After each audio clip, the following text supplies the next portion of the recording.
Hi, my name's Drew and I'm going to be walking you through the outdoor RV today.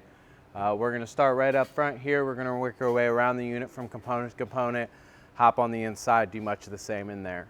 Right up front here we have your electric tongue jack. Nice bright light there, gives you a point of reference if you're backing up to it in the dark, which is nice. You can also use that to light any of your coupling, uncoupling there that you're doing after dark, works well for that. Also up or down operation here on the jack, pretty standard as far as electric tongue jacks go, and it is well labeled in the directions. You also, in the event of a power loss situation, you do have a manual drive option here. On the inside, passenger side front storage compartment, you're going to find a crank handle. Just go ahead and put that crank handle over the drive nut there. That'll allow you to manually operate the jack up or down. Directly behind that, we have two 40-pound propane tanks.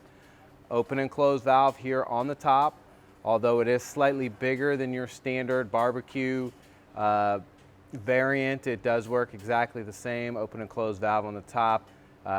Standard propane pigtail here. You do have a regulator, a propane regulator in between the two tanks. And there, if you look there on the piece of plastic here, there is a arrow. As long as you directionalize that towards the tank you want to draw off of and open the valve on the top of that tank, it's going to be drawing off that tank. If we want to open up both of these valves and position that right in the middle, it will draw off of both tanks equally. If you look here at this little indicator as I switch in between a valve that we have open and a valve that we have closed, you can see there is a flow indicator to let you know that you have propane in the line. Coming back behind these tanks, you have two Group 24 deep cycle batteries, or excuse me, these are Group 27 deep cycle batteries. Biggest thing with these is just going to be just good general battery maintenance. What that is going to entail is pulling these vent panels off 2 or 3 times a year, checking the water level and maintaining a full water level with distilled water. So there's going to be a clear marked water line in there. Also, we're going to utilize that battery disconnect switch anytime you are storing the unit, keeping any of those nominal or phantom draws off of the system. And we'll get to that location here in just a few minutes. Coming around here to the generator side here, biggest thing to remember with this is an automatic transfer. There's a transfer relay that will automatically put you on generator power once it is started. So it will always default to generator power. And there is, of course, an auxiliary switch there on the inside that you will probably more than likely be utilizing most of the time.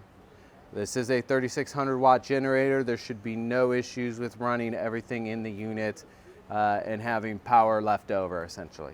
So one thing to be aware of is if you ever start the generator up, it's running as normal, but it is not switching over or not outputting power. You do have a little breaker here, and you do just want to make sure that that breaker is depressed towards you. That would be the on position. Towards the generator itself would be off. And then when it comes to starting the generator, either from the switch directly on the generator or the one that is inside the camper, you will hold it in the stop or prime position till that light lights up, and then we're going to come here into that start position. That'll kick it on. And then again, once that generator starts to get moving, that transfer over to generator power is seamless, kind of automatic in the background. Coming down the unit here, we are going to find some dump valves here. They do give you some access doors because they are hiding there underneath the J-wrap. If you can see that, we have black for black water in this port, gray for gray water in this port. Black water is going to be anything that comes from the toilet, any solid body waste. Gray water is going to be anything that comes from the sink or the shower. In between the two, we have a standard bayonet style fitting. Your sewage hose that is included with the unit is going to connect the very same way that cap comes off. So you have 4 prongs around the outside of that cap and a keyhole on the cap Just put that keyhole in the halfway position, give it a 1/4 inch turn, it's going to lock it on. Just a reminder here of function. Your blackwater valve is going to spend 99% of its life in the closed position. You're going to use the monitor panel on the inside and only dump as necessary. So reason being for that is we want to keep that solid body waste in as wet or flowing condition as we can. A common practice is going to be, when the time comes, dumping your blackwater valve and dumping your blackwater using the blackwater valve, and then using the gray side of the plumbing to go ahead and rinse that plumbing and your sewage hose out. Those two, keep in mind though that those two valves should never be opened at the same time. Light here gives you a nice bright light if you are doing any dumping or maintenance after dark. Again, having a light strategically placed here is a very good idea. While we are talking about that blackwater tank, we're going to hop up here to this fitting. Now this is what they call a blackwater flush. This corresponds with a jet inside the blackwater tank. It is specifically designed to help blast off compounded toilet waste, body waste, things of that nature. The limitation of the appliance here is that there is nothing to keep that wastewater in the tank, essentially, if you were to overfill it. Path of least resistance is the rooftop septic vents up top. So if you left water running in here indefinitely, it's going to overflow the blackwater tank itself, overflow those septic vents, and come out of the rooftop. So what I recommend my customers is at the longest 5 minutes with water rushing in here before relieving the pressure with the blackwater valve there. Repeat as necessary. So with these higher end sewage hoses, you'll find that they have clear elbows on the end. Again, I just recommend for my customers to rinse the black tank until that water runs clear. A little further forward here, right by the tires, we have another white valve. That white handle denotes that it is fresh water. That is how you're going to dump your freshwater holding tank. So just a 6-inch pull towards you. Same with all of these valves. It is just going to be a 6-inch pull towards you. This particular one is just going to dump from the underside of the camper. So it's just going to evacuate all that water from the underside. Also, while we're here, it's a good time to talk about lug nuts and tire pressure. This unit runs a 80 psi max tire pressure. That is exactly where we want to run these tires. So we'll want to make sure we maintain that 80 psi. That's going to give you the highest flexibility in terms of weight rating, whether you're completely full or completely empty. In terms of weight, that 80 psi is a good number. Also here in the shop, those lug nuts have been torqued to 100 foot-pounds. Manufacturer recommends a retorque procedure. The first 15, 25, 50, and 100 miles of initial travel, they want you to go ahead and retorque those lug nuts down to 100 foot-pounds. Manufacturer further recommends that at the start of each trip, thereon after, that you do retorque those down to 100 foot-pounds. It's very important to maintain that torque rating throughout use of the camper. Also, again, while we're here, it's a good time to talk about slide-out maintenance. What slide-out maintenance is going to entail for this unit in particular. They use the Schwintex system to drive that slide in and out.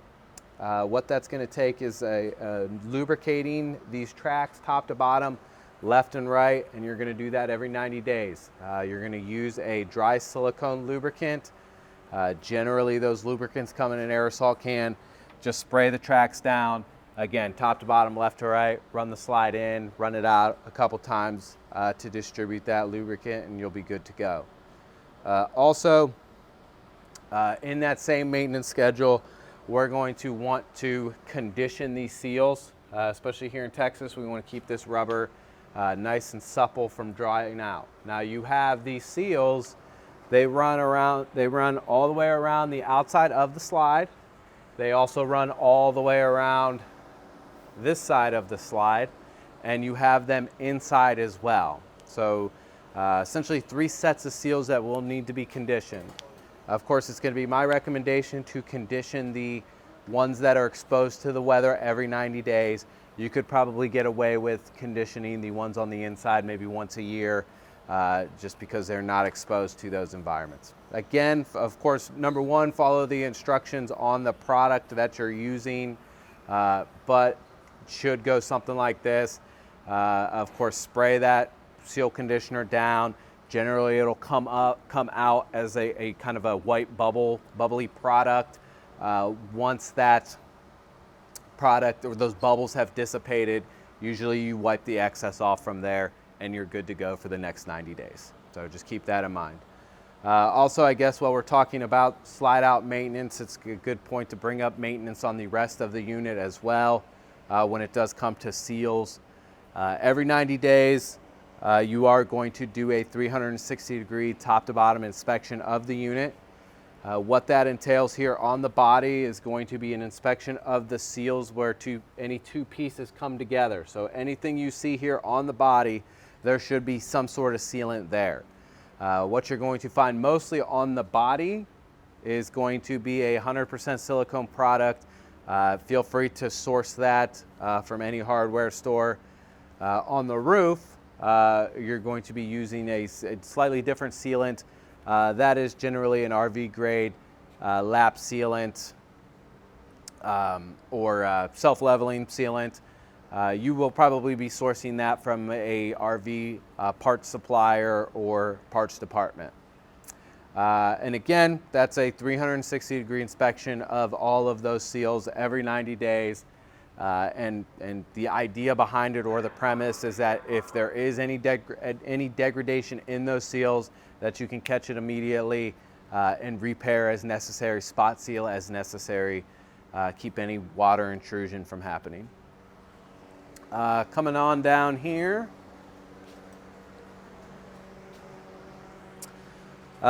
we have a secondary gray water dump. Because of this floor plan, specifically on this camper, they just give you two black water tanks, or excuse me, two gray water tanks, one for the sink or the kitchen area, one for the bathroom area. And nothing changes, just a separate dump location. So you would dump here. Of course, that's your bayonet fitting, and your handle is here as well. So, other than that, we're going to hop back up here. We have a spray port here. Now, the way that Outdoors RV does their plumbing here is because this unit is, of course, designed to be kind of out there in the middle of nowhere, off-grid, things like that. And a lot of our customers also have outdoor equipment with these units, or doing some off-roading, something like that. They give you a secondary high-flow water pump here, and that works in conjunction with this spray port here. The idea being that, again, out there in the middle of nowhere, especially with some outdoor power equipment, you would probably have the need to rinse that off. And the train of thought is that a standard pressure output of a water pump is not going to be enough to do so. So they give you this secondary high pressure unit, and the theory is that it would work a lot better. So this is what they call a quick disconnect coupler. What you do here is you slide back your locking collar on the receptacle there, and you insert the male end fully. Once you are fully inserted, that's going to go ahead and lock on there. And then if we go ahead and turn this water pump on, that's going to pressurize and shut off, and then now this hose is pressurized. Now when you do go to remove this hose, something I've learned is that it is best suited to turn the water pump on, maybe bleed out the excess pressure from this line before disconnecting here, unless you plan on getting wet. So there is a little bit of back pressure there, and it does tend to get you wet when you are connecting or disconnecting. This is a city water connection here.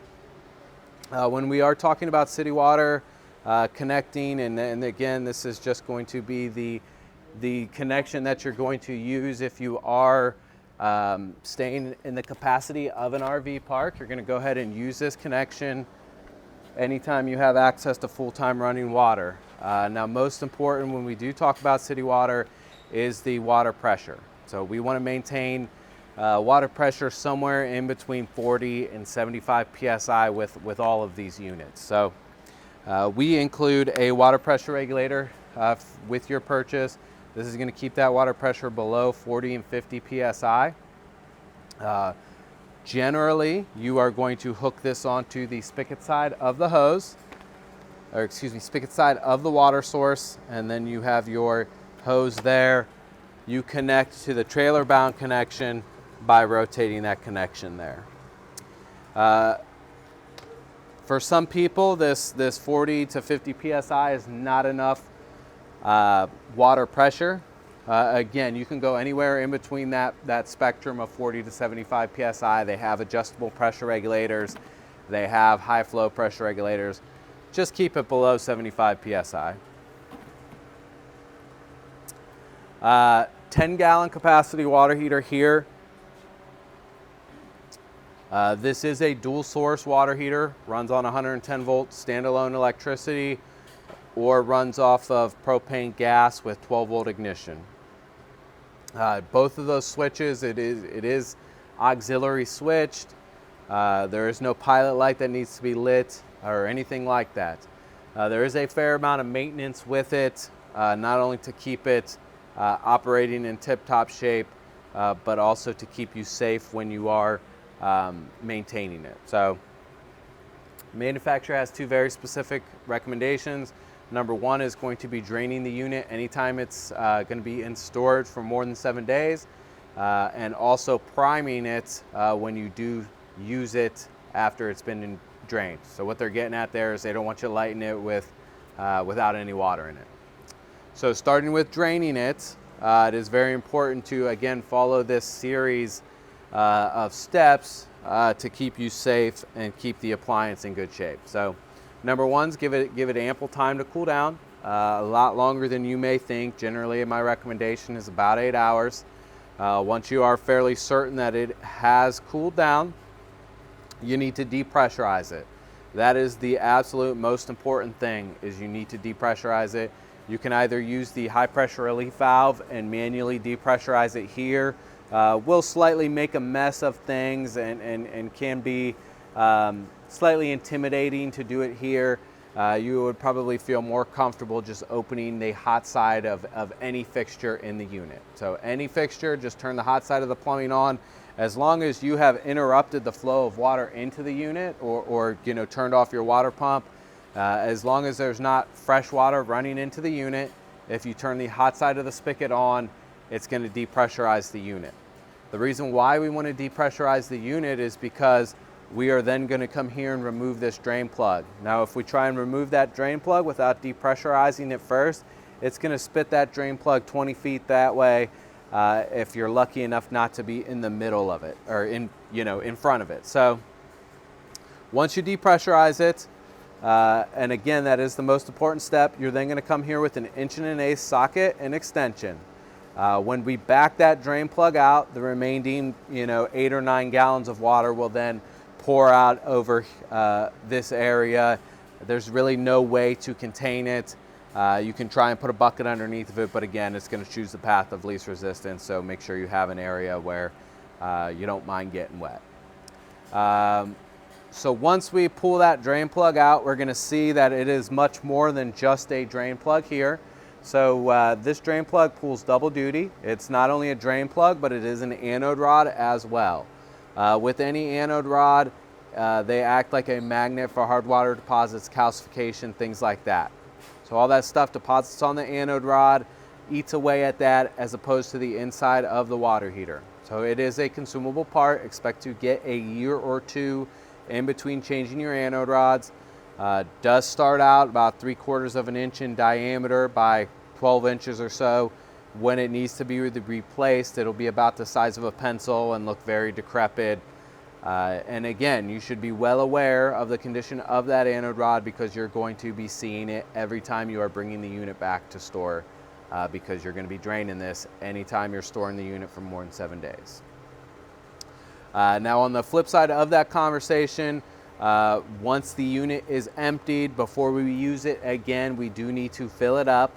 and that's going to be a kind of a similar process. So once we have our anode rod back in place, our drain plug back in place here, we're going to introduce water to the unit itself via either the city water connection or the water tank and pump.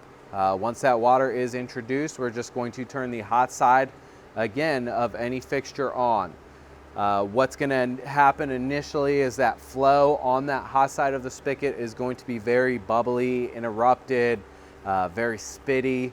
What it's doing is it's pumping 10 gallons of water into the water heater here before you realistically see it at the fixture.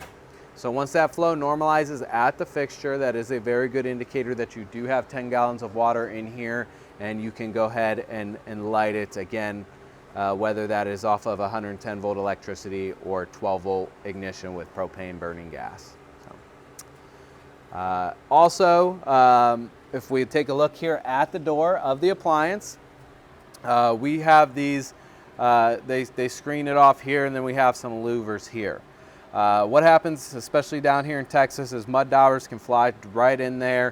They love the smell of propane. They're going to make their dirt nest directly there on the burn tube. So it is definitely my recommendation and our recommendation as a dealership to go ahead and protect these orifices from intrusion of those insects. Easiest way to do that is going to be purchasing some aftermarket screens that are going to fit directly over here, and again, protect from the intrusion of mud daubers flying insects.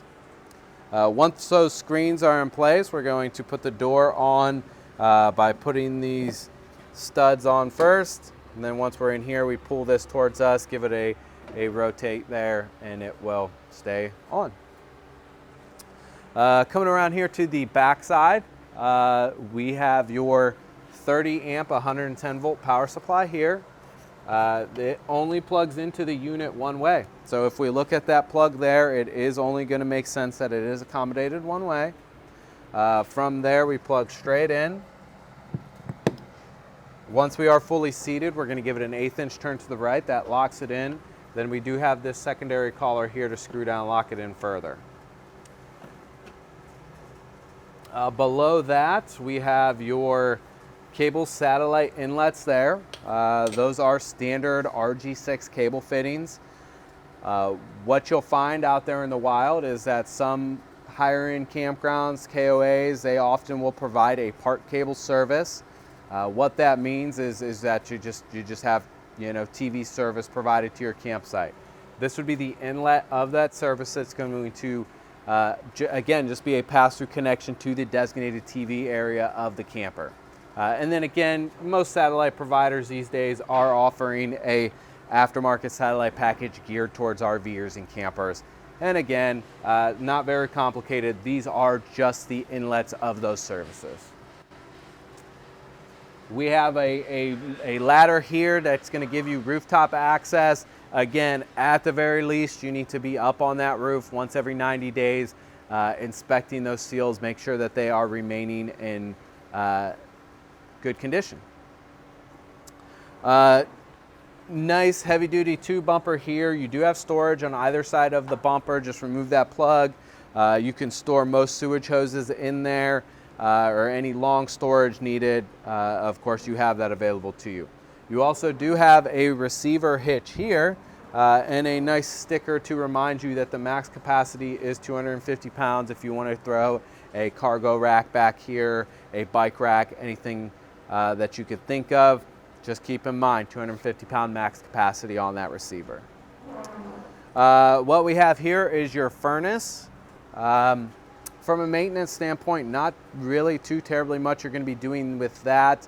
And again, the same could be said for the refrigerator here. We don't really consider these customer serviceable units. But again, to sound like a broken record, we do want to keep mud daubers and flying insects from nesting in these propane burning appliances. So for this one here, screen's going to fit directly over that exhaust there. Other than that, the only thing you really want to remember with that is it does blow very hot air when it is on. Make sure you're not putting anything up in front of it. Again, especially if you are utilizing this receiver for cargo or something, just make sure that can breathe free and clear. And again, keep in mind that it does blow very hot air, it will melt whatever is in front of it. Other than that, that basically just covers it. Of course, all your controls are going to be done on the inside, and there is just, again, not too terribly much maintenance to it. Same can be said, very similar to the refrigerator here. Again, not really what we would consider a customer serviceable unit, although take the vent panel off a couple times a year, give it a visual inspection, make sure everything looks good, make sure nothing has gotten in. You may find yourself having to slide this PEEP door back. We do have it lit on propane right now, and that is the function of that door. You can slide it back and see a flame if it is running on propane, or if you ever are questioning has it lit on propane. But other than those very few scenarios, you're probably not going to be back here too often. But again, just like with all of our other propane burning appliances, we do need to screen these vents off, keep those mud daubers, flying insects from nesting in there. Putting this vent in place, you have some tabs. We just line those up there first on the bottom, line up the square holes there, and we give these a quarter turn. That's going to lock them on. May be tough to do with your fingers. Use the backside of a key, a coin, whatever you need to do. Full-size spare tire here is going to be a steel-rimmed tire, so it's not going to match what you have on the rest of the unit. But as you can see, it is the same size there, and is just a spare tire. So make sure when you are checking tire pressure on the rest of the unit that we are checking it here as well. In the event that you do need the spare tire, we want to make sure that it is at that correct pressure. So nothing too crazy there. And coming around here to the unit, we're going to see kind of a lot of the usual suspects that you may be already aware of. We have this RV style handrail. This particular one would probably be better suited folding against the door for travel, because the awning rail here does lock in that out position. And again, that motion is just lift up and fold over. Steps here are going to be folded up, fold the bottom step up, and then the rest come in. That exposes this nice pull handle here to utilize when you are opening it. So.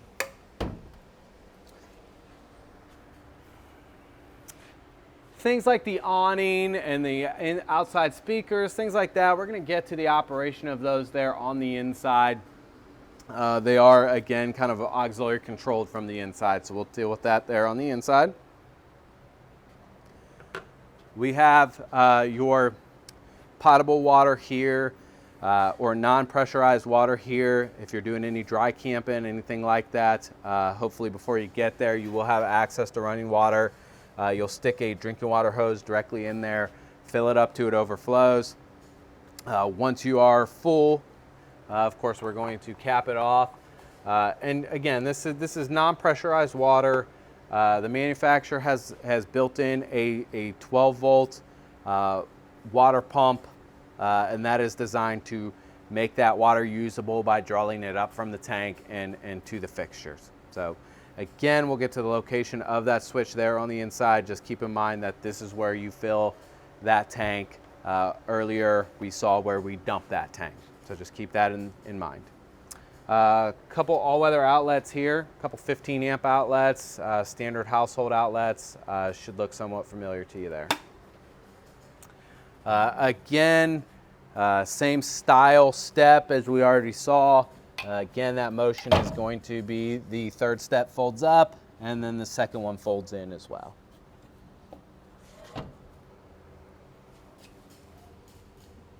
And just taking a look low, making sure we're not missing anything, and I think we're doing just fine. Kind of a lot going on in this storage compartment. Of course, you have a very efficient use of the compartment, giving you this slide out drawer, which is nice for your gear. Makes it very easy to access. Does have this locking tab here to keep that gear from slamming against the door when it is full. You have your crank handles here. Again, I referenced this at the beginning of the presentation. This is going to be your manual drive for your jack up front in the event of a power loss situation. And then we also have these nice heavy duty rubber straps, again designed for any kind of thing that you may need to strap down. So as far as I know, that is their purpose, is going to be utilized again for storage, things like that.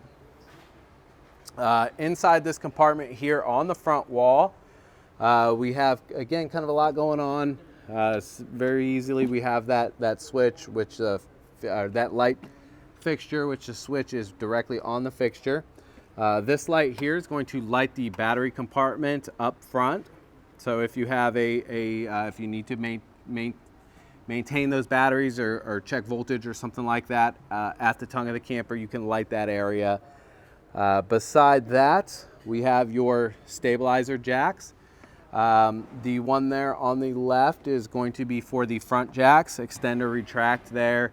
It is an electric setup, which is very nice. This other one here is going to be for the rear stabilizer jacks, and they're labeled in terms of direction and which jack you're controlling there.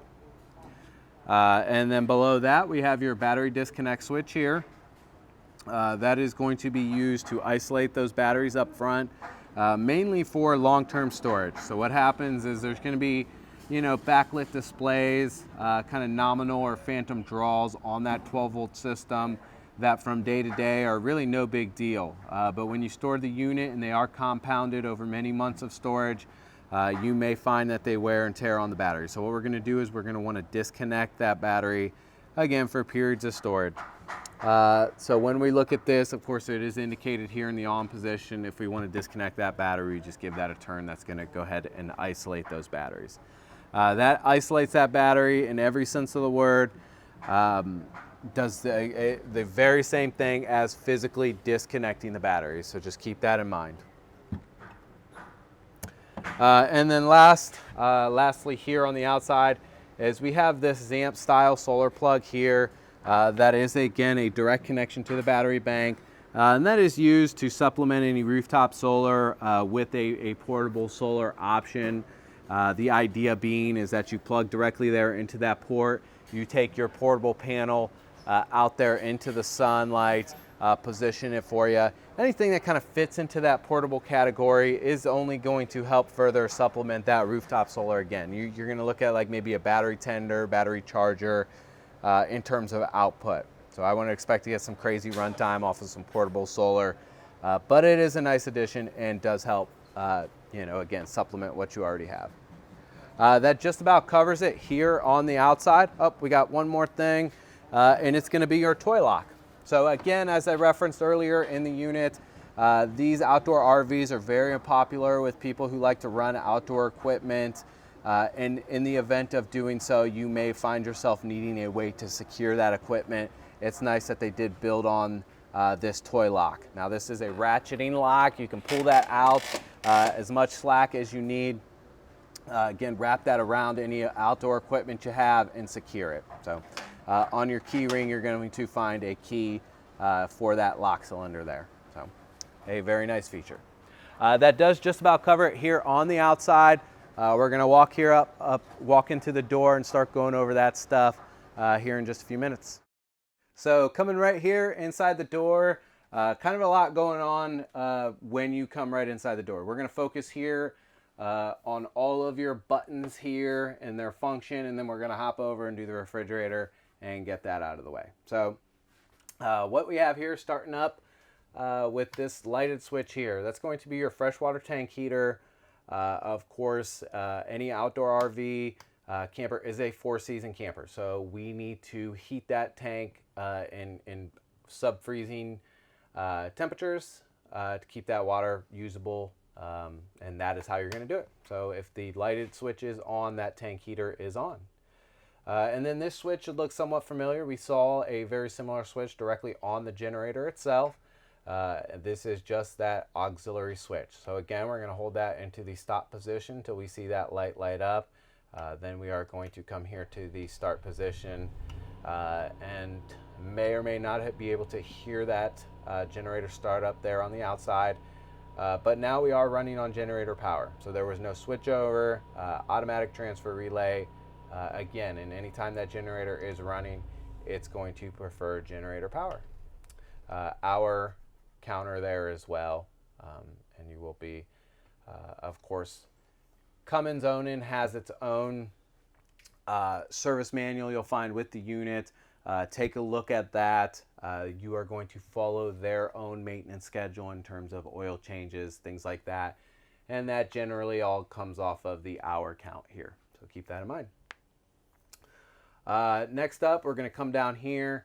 This is going to be your awning and slide room controls. So both of these, so that's going to be your awning there. And I don't know if we can see that from here. But there it is. It's coming out. Of course, I don't have the room to bring it all the way out, but you can see it here in and out on that switch. You can, of course, choose how far it comes in or how far you put it out. So hold the button when you want it to stop, let go. That also has a LED light strip on it. That is going to, be this second switch. So this second switch is close to the door, is going to be that LED light strip. And then jumping back to this switch panel, we have your slide room in and out. This is, again, going to be a momentary switch. So if we're bringing that slide all the way in, we're going to hold that button all the way in until it stops. So with these Schwintek systems, you need to avoid short bursts. So you're going to come fully in, fully out, nowhere in the middle. So unfortunately, with this particular model, when that slide is all the way in, you're not going to be able to access the bathroom from this door. Thankfully, you have that forward door that you could access the other side of the bathroom in the event that you are on the road and you need to use the restroom. You can you can still do so. But most importantly, that is very, very, very important. You have two independently geared motors there with the Schwintek system. If you kind of are apt to putting it in and out in short bursts, it can actually bind that slide in its opening. So fully in, fully out. There is an electric brake to that system, so hold the button until the slide stops. Is as easy as I can explain it. And then this switch next to that, of course, we already covered what this switch was. That's the awning lights. This switch is going to be what they call a courtesy light. It's just a known switch or common switch you can hit coming inside the unit that is going to turn the lights on and off. And it looks like you get a good bit of the ceiling lights on that same switch. Jumping over here to this panel, this is a convenience center courtesy panel. It does go by a lot of different names, but they all basically function close to the same. So we have indicators here. One is going to be for the tanks and level of full, and then this other one's going to be for the battery, and that is level of charge. So indicators here are low, fair, good, charged, and then we have empty, a third, 2/3, and full. Both are going to use the same lights to indicate. It just does determine on what you are checking. So battery, we're going to use, of course, this lower indicator, and that is full. Battery is going to read full anytime you are plugged into shore power. To get a true readout of where your battery sits, you do need to unplug from shore power and then test here. And then as you can see, the rest of the tanks will fall in line with level of full. So the more lights you see, the fuller any of those are. Water pump switch here, you know it's on when that little red light is on. You also do have an auxiliary water pump switch there in the bathroom. We'll get to that once we get to the bathroom. And then you have your water heater switches here. So again, dual source water heater, runs on 110 volt electricity as well as propane gas. Feel free to use both switches at the same time. It's going to give you the highest recharge rate. You're looking at about 17 gallons per hour with both sources. Standalone propane gas is the next in terms of efficiency. You're going to be somewhere about 15 gallons per hour with that. Last but not least is going to be electric at 11 gallons per hour. Use those any other time. If you do not have if you're not, in a big hurry, for hot water. Use those as those sources present themselves. Refrigerator here. This is a Norcold refrigerator. Nice and cold in there, as you can see. All your controls are going to be here on the front eyebrow panel, as they call it. So you'll come to it. It'll be in the off position. You'll hold this power button. That's going to turn it on. It may do a kind of a boot up procedure. Generally, it defaults to the last saved setting, or last used setting, I should say. And for us, that was propane gas. Now that's denoted by that little water droplet, or drop it. It's liquid propane gas. It's just a common symbol. If we hit that mode button one more time, that's going to take us into that auto AC. So what that means is when you have that A with that plug, we're in auto mode. It's going to, again, default to AC voltage if it is available. If it is unavailable, then it will start to trying to ignite on propane gas. If I hit that button one more time, that's going to take us into AC only mode. So again, very similar to auto AC, except for there is no automatic switch over to gas. It is just standalone AC. Hit it one more time, and that takes us back to propane. This is your temperature control. The more snowflakes you see, the colder it's going to be. And again, didn't know if you caught this, but handle for opening the refrigerator is on the top of the refrigerator door. Handle for opening the freezer is on the bottom of the freezer door. Again, pretty straightforward. Down low here, we have your fire extinguisher here. There is a test tab on the top. You'll want to push that button down. If it springs back, there's still life to it. Still pressure inside the unit. If it stays depressed, it's time to pull out and replace. With any of your safety equipment, we recommend that you test that every time you take the unit out. Definitely something you want to make sure is in good shape. You have a nice max air fan here in the kitchen area, which is a great location for it. That is going to be controlled with this guy here. You have a few options there in terms of speed. So you push this button here on the top left. That's going to open the hood there. And we do have, again, different speeds there on the fan. We can open and close that vent from here as well, and then turn the fan off. So if we want the vent open but we don't want the fan on, we can do that as well. So they do give you some controls there. Other kind of kitchen appliances, of course, we have a pretty standard kind of run-of-the-mill microwave, as I like to say.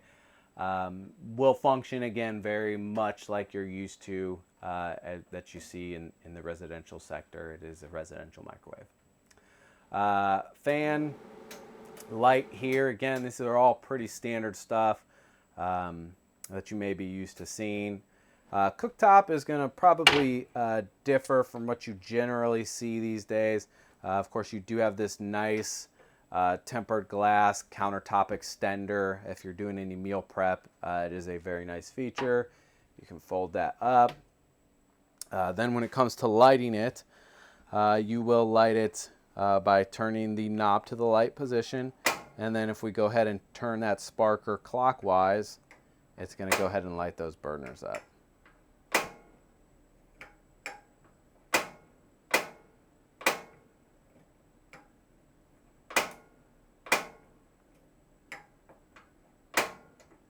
For some reason that rear burner's not lighting up for us right now. There we go. So it must have just been an air in the lines. Oven is going to light slightly different. We're not going to be using that sparker here. So we're going to turn this to pilot on the knob here, and your indicator is there. And when we're in that pilot mode, that's going to allow us to push this in. When lighting the pilot, we're going to hold this in. While we're holding that in, we're going to come down here with a long stem barbecue lighter. We are going to put our flame right in between those two prongs. I don't know if you can see that, but put your flame as close to in between those two prongs as you can while pushing that pilot light in. Once that pilot light lights, hold that knob in for about 3 seconds after that. We want to heat up that thermal coupler so it does stay on its own accord. And then down here again, while we're down low, we're going to see another piece of safety equipment. This is your propane gas detector. This is wired into the 12-volt section of the camper. It is a safety piece of safety equipment. It does have a test button. You will again test that every time you take the unit out. You know, kitchen area, of course, you have these common light switches or light fixtures you'll find throughout the camper. Switches right there on the fixture.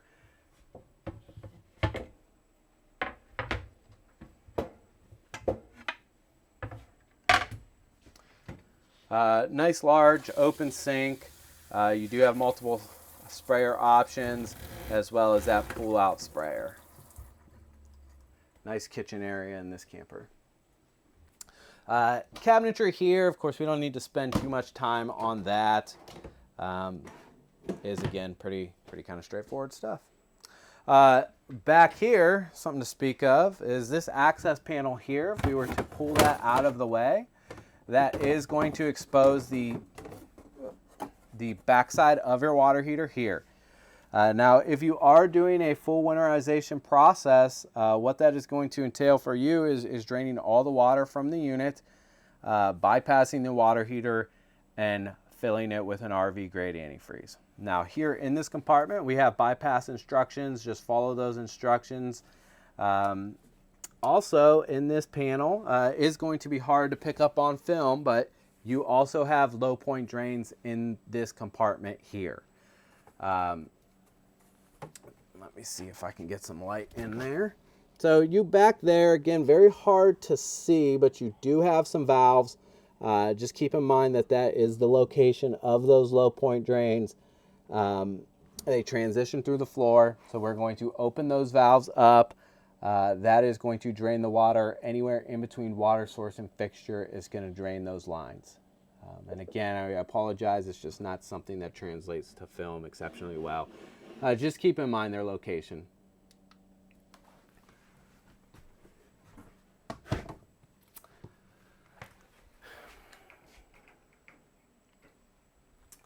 Coming here into the dinette, we have a light switch there to control all of those dinette lights because they are not on the main switch.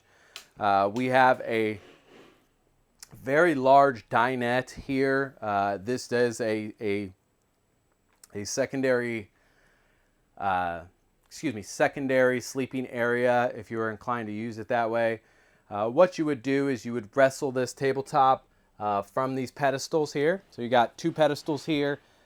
Tabletop is going to separate from the pole, and then the pole is going to separate from the flange on the floor. Once you have that tabletop freed up, you're going to remove these cushions out of the way, and you have two little slots there that you can put the tabletop, rest it down. Then we're going to take these two rear cushions, lay them over the tabletop, and you have a nice large, again, secondary bed. Of course, storage under here is nice. Usable storage is here. And also, you have another kind of option for sleeping here with the pull-out bed. You start by removing these cushions here, putting them off to the side for now.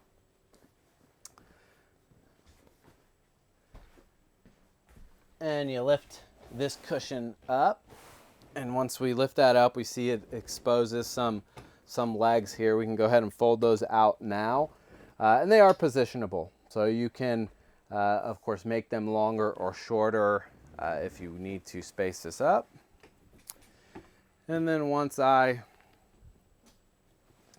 lift those out, set them on the ground, I just fold this down. And there is your other sleeping area. And then putting it back, we of course just do the same thing in reverse where we fold that up.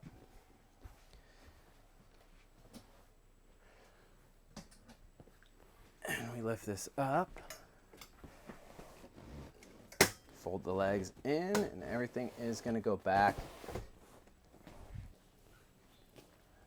to where we need it.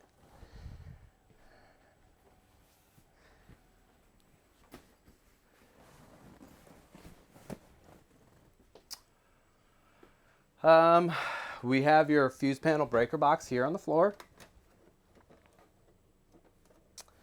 What we see here, everything on the right is going to be your standard light switch style breaker, just like you have at home, manually resetting breaker. Everything there on the left is going to be your automotive blade style fuses. Not a bad idea to pick a variety pack of those fuses up. Those are going to be your 12-volt appliances. You may possibly need to change some of these as the camper ages. Function of everything is on the door, so it should be pretty easy to chase down anything you need to change there. Hopping over here to the TV area, of course they have a bungee here to keep everything stationary. So if we remove that bungee and get that out of the way, maybe easier said than done. So I think that may be what they had in mind there. Rather than disconnecting it, you can just slide it back behind. That also, the TV, that bungee is kind of, secondary because there is a locking mechanism on the TV itself. So if we reach up there pretty close to center, you're going to find a pull chain. Once I pull that chain down, that's going to unlock it. From there, we can really kind of move this out into the common area of the camper and position it anywhere we would need to. Now, looking back here at the TV, we'll probably have to move this, but we do have a 12-volt cigarette lighter receptacle and a couple USB chargers, which is a nice location for those. And then up top there, we have a satellite hookup, and that's just going to be for any inbound satellite connections. And then I'm going to move the TV this way, and hopefully we can get a better view of the things here on this side. 110 volt outlets, again, nothing too crazy there. And then we have your antenna booster here. Now there is a omnidirectional digital over-the-air antenna on the roof. As long as we push that button in, it's going to, and we do a channel search, it's going to automatically search out the best signal for you and bring in channels from that signal. So keep that in mind. That is how you turn the TV, the over-the-air antenna on. Now, if we're utilizing a part cable service, those generally share that same pathway. So we need to turn that antenna booster off to allow a part cable service to bleed through. And then if we jump down here to your Furrion unit there, that is CD, DVD, AM, FM radio, Bluetooth. All of those features can be utilized there, as well as you're going to control your outside speakers with this as well.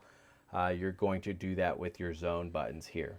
So you have zone 1, zone 2, a little hard to see, but those do indicate there on that digital display.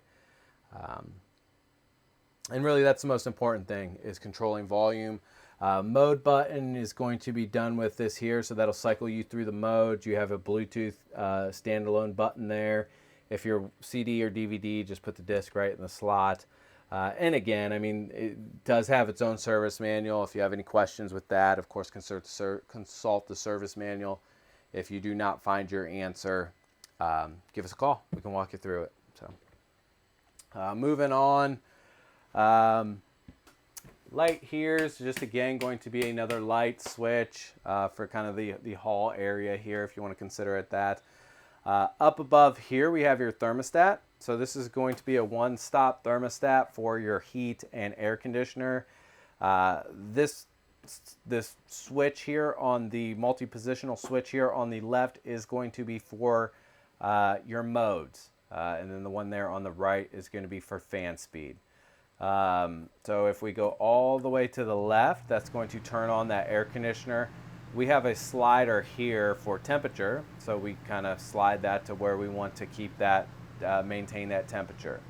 Now that we turn that air conditioner on and set it to 70 degrees.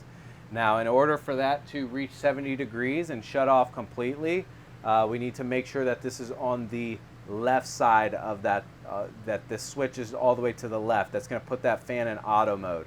If we have that AC on and set to 70 degrees and we move it over to the right, when it reaches 70 degrees, it's going to kick the compressor off on the air conditioner, but that fan is going to continue to run. So that is the difference between low-high on and low-high auto, and that is kind of a very similar premise than what you're probably used to at home. Next up is going to be fan only, still coming from the air conditioner, but is going to be fan. This particular model has ducts ran through the ceiling, so you can, of course, further control where you send that air. And then next selection is just going to be off on that. That's going to be the resting position of the thermostat. And then if we go one to the right, that's going to kick on the furnace. We may have to come up a little higher on that slider, but that will kick on that blower motor immediately. 16 seconds after that, it actually ignites. By that 30-second mark, it's producing noticeable heat. Once we turn it into the off position, it will generally take about 2 minutes to cool down from there. So it'll run for an additional 2 minutes once it lights. And this fan button here really doesn't come into effect, or this fan slider doesn't really come into effect when you are running the heat. But, I mean, you would really probably just keep that on the auto side of things. Step in here into the bedroom, or excuse me, the bathroom. Not too terribly much to talk about, but we can start going over that. Nice large shower, step-in shower there. Does have an on-off on the head there. You generally in these campers, you find yourself doing military or Navy style showers. That's just to aid in that, so you don't have to change your mix at the fixture, and you can turn that water on and off as needed. It does have a little latch here on the door, so you do want to make sure that when you're going down the road, you go ahead and move that into that locked position. That way that door's not coming open again when you're going down the road. Toilet, nice porcelain toilet here, but what that means is you have a pedal flush. It's going to be a light press to fill up the bowl, a full press to flush. Always want to keep some water in the bowl. That's going to help keep those bad smells down in the tank. And then we have some light switches here. This is going to be a very similar, the exact same fan that we already covered into the kitchen area, so I'm not going to go over too much with that. But again, it is that exact same fan that you have in the kitchen area. This, of course, is your light switch. And then this is that secondary water pump switch that if you find yourself in the restroom without previously turning the switch on, you can go ahead and turn that pump on right here in the restroom. Other than that, again, very much like the usual suspects, as I like to call it, storage, things like that. You do have a GFI outlet here. That is going to be the main GFI outlet for the unit. So all the receptacles are on the same circuit. This is going to be the reset point in case those were to get overloaded. So if one of them goes, they all follow suit. That's where you're going to turn them back on. So, coming back here into the bedroom area, starting all the way at the back, I guess we have a light switch there. Again, that is a very common light switch you've seen throughout the camper. Multi-positional, so one way is going to be one light, the other is going to be both lights. That one, I believe, is not switched. Yeah, so you have to turn that one off by the switch on the fixture. We have 110 volt outlets on either side of the bed, as well as USBs on either side of the bed. So you should have no problem charging phones, plugging in CPAP machines, things like that. You can do all of that, which is nice. Main storage here, closet space on either side with closed hangers, and then these are going to, of course, just be kind of standard cabinetry. Here on the wall, I'm going to pick up this remote. This remote, although again you have a power fan here, this one differs slightly, and I would consider this an upgraded model to what we've seen here with the other two fans. You have a ton of control over this bedroom fan here. So if I push this button here, that's going to open up that fan and turn it on from the last saved setting. If I go up or down with these arrows, that is just controlling fan speed, and you go, I believe, in 10% increments there all the way up to 100. And then left to right here is going to control the thermostat. So I can set a thermostat and a fan speed, and it's going to maintain that. It's going to maintain that temperature inside the unit throughout the night. Also does have a rain sensor equipped, so if it were to start raining in the middle of the night, it's going to go ahead and close that hood down. We can change directions on the fly there, so that will go ahead, instead of bringing air in, it's going to exhaust air. And then we can close the lid there and run it like a ceiling fan. If we just want to circulate the air that is already in the camper, we can do so. If we want to turn it off, it's just going to be that button there. Excellent fan. Really enjoy that one there. Up top here, we get a carbon monoxide detector. Good location for that. Again, it goes without saying, all of your safety equipment, please test it before taking the unit out. Does have a test button, is going to let you know what's going on with a series of light flashes. So they all pretty much run the same, on the same premise. So just familiarize yourself with that. And then we have a light switch here. That is that main ceiling lights. I hit that earlier. We do also have storage underneath the bed, which is a nice efficient use of space. So you have some secondary storage under there. We're good there, but we do have a secondary TV mounting here. These are all the same RG6 cable fittings we've seen. You do have multiple power choices, whether you want to use a 110 volt TV or a 12 volt TV. And then, of course, your center line for the TV there, so that would be your mounting point. Other than that, we have your fire exit here. If you are particularly motivated enough, we can go ahead and yank this screen out. You'll lift both of these handles into the up position. That window is going to come full out like a doggy door. Again, in the event of an emergency, you could crawl out of there.